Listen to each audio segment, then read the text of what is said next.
At 7 o'clock, we had UNLV, who went 9-5 last year. Shuffling to Houston, who went 4-8. Houston favored by 2.5 points on FS1.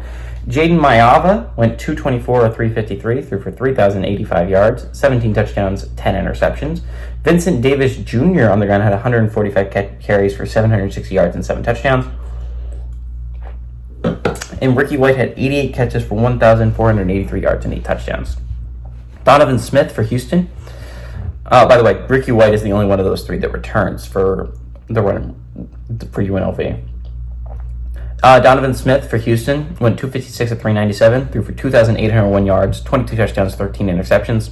Parker Jenkins had 99 carries for 464 yards and 3 touchdowns. He returns as well. Donovan Smith returns, by the way. Samuel Brown had 62 catches for 815 yards and 3 touchdowns. He is the only one that does not return. Houston is 3-0 all-time against UNLV. From 1989 to 2013 was the last time they played. Houston is 2-0 in Houston as well. I mean, obviously. They're undefeated, though, is what I'm saying. 2 of the 3 games were played in Houston. It is about to be the 4th. Houston's barely favored in this game. I think that's really interesting.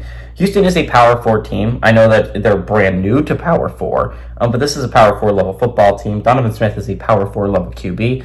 They get a coach I really love in Willie Fritz. I think he's a phenomenal coach. He really turned Tulane into something which I didn't think was going to happen before that point.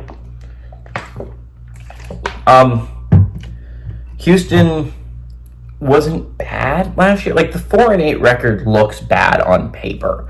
But there were a lot of games they honestly could have won. They did give Texas everything they could handle.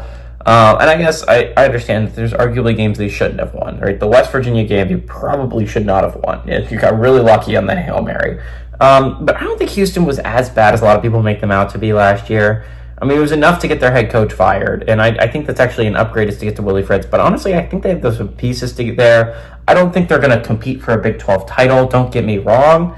But I wouldn't be shocked if this was a 6-7 win, maybe an 8-win football team. Like this, they have some pieces there.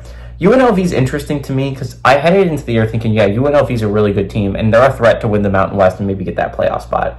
But then Mayava transferred out, and it's just like, I don't...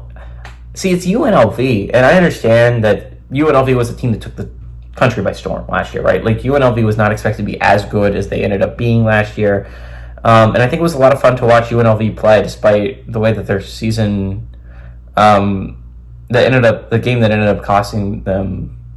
the game against Fresno State hurt, right? Like, I mean... And while that loss was big, like UNLV bounced back. They made it to a conference championship. They ended up losing that conference championship, but they did end up making it there.